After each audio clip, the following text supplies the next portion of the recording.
Okay, hi, good morning, Zev. Moving on in Maseches Avoda Zarah, Perek Aleph, Mishnah Gimel.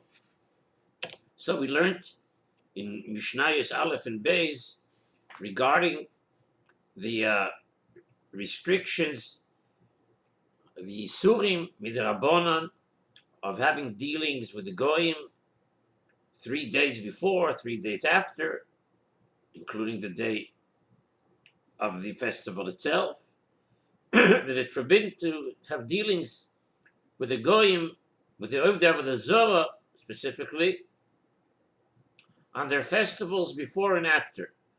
So the Mishnah says here, Mishnah Gimel, which festivals? Which festivals? Says the Mishnah, Ve'elu heidein shel oivdei kachovim. These are the festivals of the idolaters that are subject to the Yisur Derabanan of having dealings with them, as we explained in the previous two Mishnayos. What are they? Says the Mishnah, Kalanda Ustrandura, calendar which lasts for 8 days, following the shortest day of the year, and Satanura, which lasts for 8 days before the shortest day of the year. We'll explain more in a minute. Ukratstin is the anniversary of Rome's victory over the Greeks, and V'yoim Gnusya Shel Melochim, the anniversary of the day when the emperor was crowned, V'yoim Aleida, the birthday of the emperor, V'yoim Amisa, and the anniversary of the death of the emperor. Divrei Rab Meir. So now let's explain.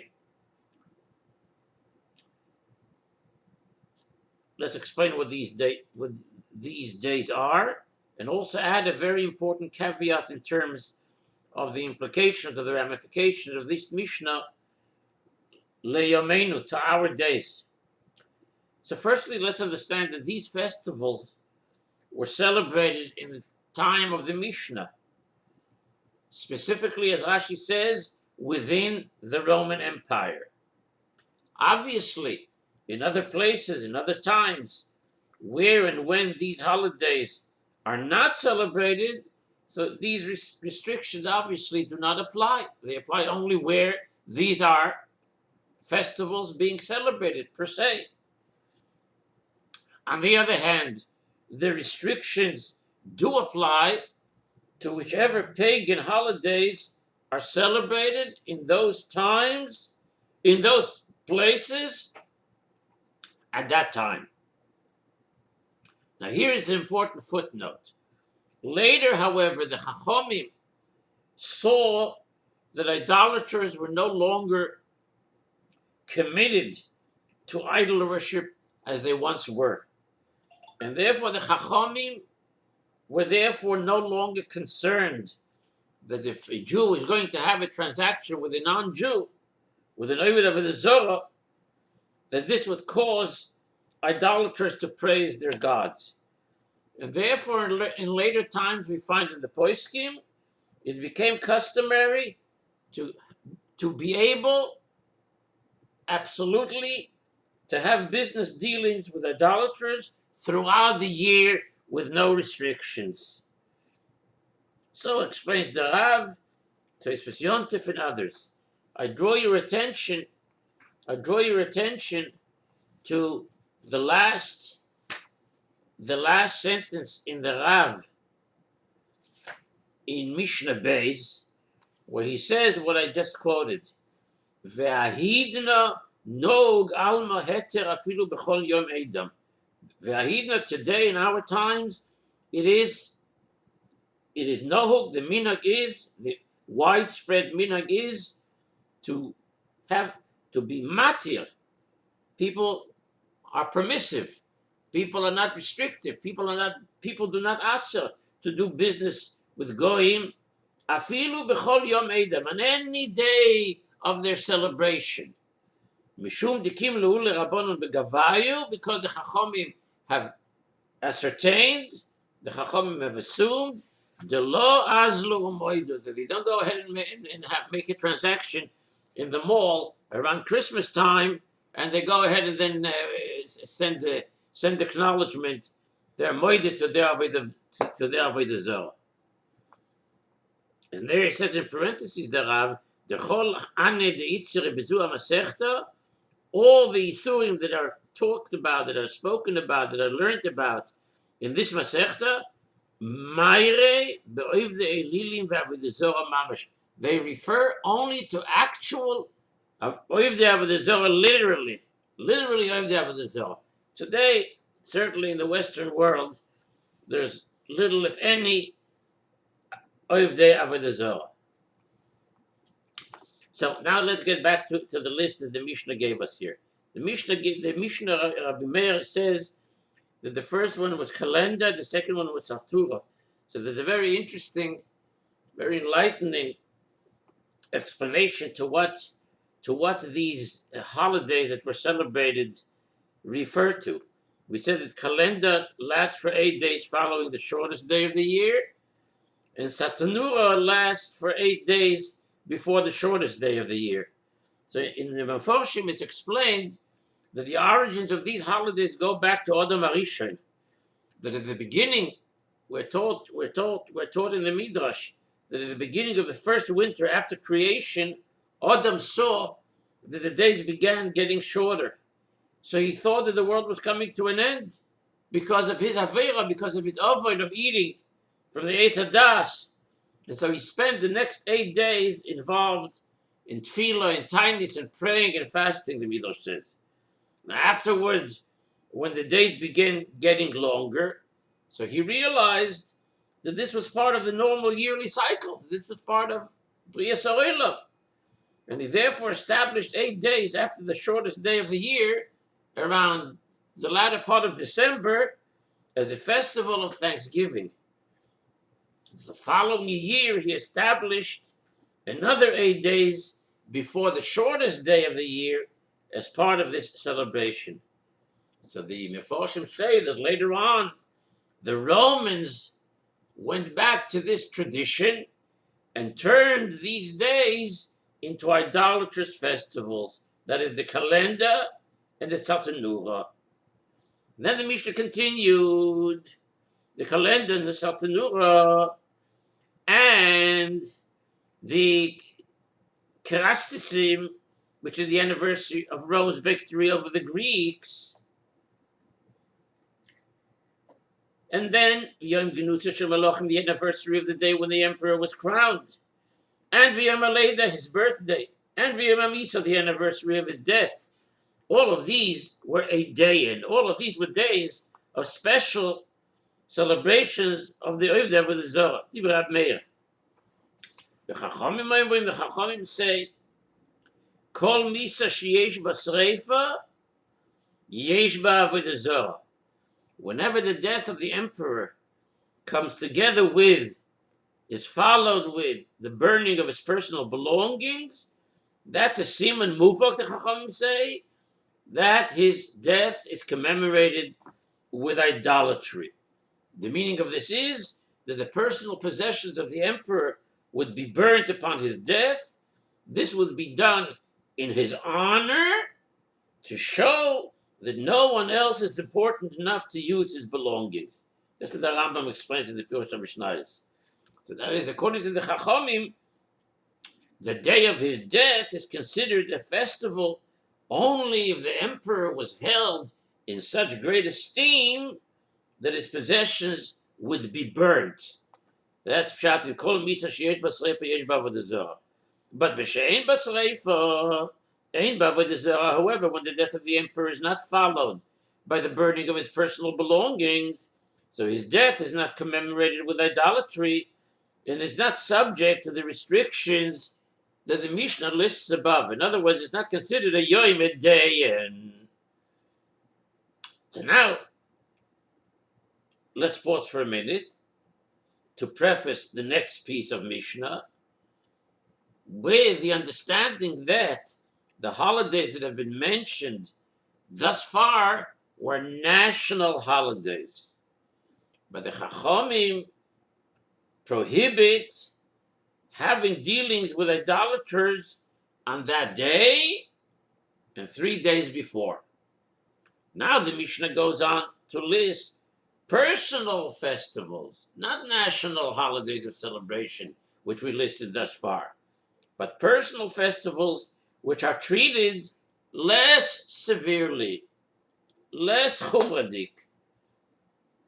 What are they?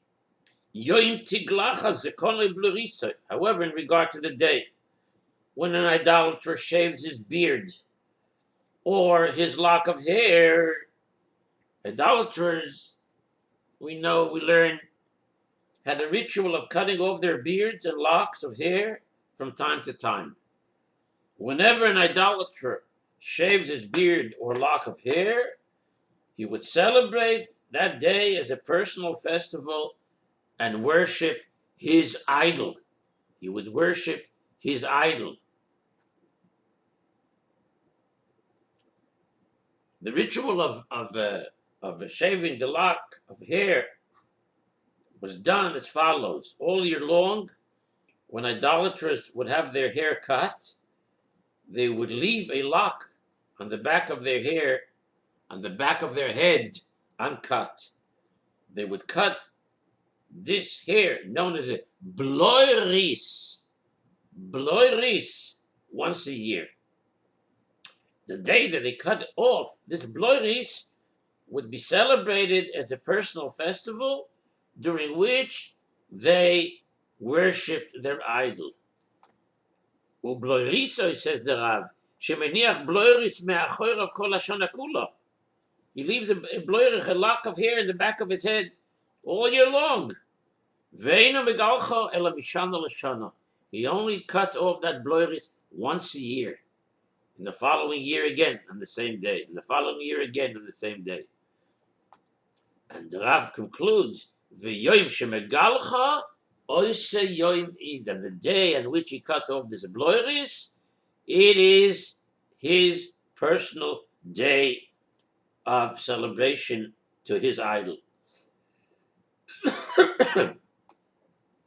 Or another day of personal celebration, V'yoim shiyotzabam beis hasurim. The day on which he leaves the prison as a free man. He was a prisoner, he was freed on that day. He celebrates Avoda Zarah. Or the day that an idolater made a wedding banquet for his son. On the day of his son's wedding, idolaters would express special appreciation by worshiping their idols. So then, says the Mishnah about all of these personal days. Again, what personal days? Yom Tiglacha Zekona Blurisa, Yom Shola B'Minayam, Yom Shiyotza Mibeis HaAsurim, Voivet Kochavim Shoasa Mishtele B'Noi. All of these days, Eina Osor Elo Oisa Yoim Ve'Oisa Ish Bilvad. That day is forbidden. That day is also to do business with. On that day, only with that man, and only on that day. It's permissible, however, to have dealings even with that idolater the day before, the day after, and it's permissible to have dealings on that day with other idolaters who may be his friends, his neighbors, and so on and so forth. Which means that these personal days of celebration were not considered as important as the national festivals that we listed in Mishnah Aleph and Beis. And therefore, we are not concerned that the idolater will give thanks to his idol on other days, and it is prohibited to have dealings with him only on that actual day, only on that actual man. Then the Mishnah continues, Mishnah Daled. The Mishnah discusses a case where idolaters celebrate their festival only in a particular city, rather than throughout the land, which means it's a local holiday. If a city has an idolatrous celebration, an idolatrous festival, being celebrated in it, in a given town, in a given location, it's permitted to have dealings with those who live outside the city, because they don't participate in the celebration. If the idolatrous festival was being celebrated by those who live outside the city. So Toy Chamuta, it's permitted to have dealings with those who live inside the city because they do not participate in that celebration, which means that the idolaters of each place would celebrate their festivals on their own. Idolaters who lived outside the city, even very close by, did not celebrate along with those who lived inside the city. And those who lived inside the city did not celebrate with those who lived outside the city. And therefore, it was permissible to do business with idolaters of a different place since they are not celebrating the festival.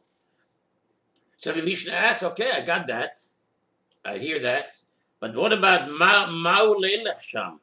Is a Jew allowed to go there for a matter not related to business? He's going to discuss something with one of his buddies who live there, not unrelated to business. So the Mishnah answers as follows. When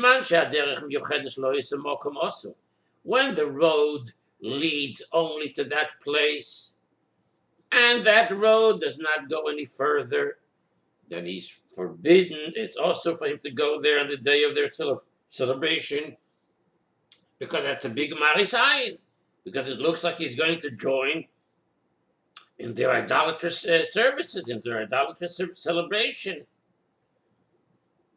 But v'im hoya yochol lehalech bo lemokam acher, v'im hoya yochol lehalech bo lemokam acher muto. But we're not that strict. We're not that strict. He's not allowed to go there if there's only one way to get there. There's only one way to get there. But v'im hoya yochol lehalech bo lemokam acher muto. But if it's possible for him to go on that road and get to another place, that road doesn't only lead to that city where the celebration is taking place, where the celebration, so he's able to go on that road elsewhere as well, where the festival, where the celebration is not taking place. He's permitted to go to a place where it is being celebrated, because if you can go elsewhere, the Marisayin is not that monumental. So at the time of the festival, there would be certain shops that would be taxed for the purpose of idolatry. Those shops were decorated with fruit, with lights, and the like. So the Mishnah discusses the halacha of shops in that city. Says the Mishnah, Ir sheyesh ba'avoda zarah, the halacha is concerning a city where an idolatrous celebration, where an idolatrous festival is taking place. Some of the shops are decorated in honor of the Avoda Zarah, in honor of the idol, and some of the shops are not decorated. As a matter of fact, says the Mishnah, such a case took place. Such an incident took place in Beis Shan. There were shops decorated and shops not decorated. The Chachamim say, it's also to go shop in the decorated shops, because the tax being paid will go to benefit the Avoda Zarah, and therefore it's also but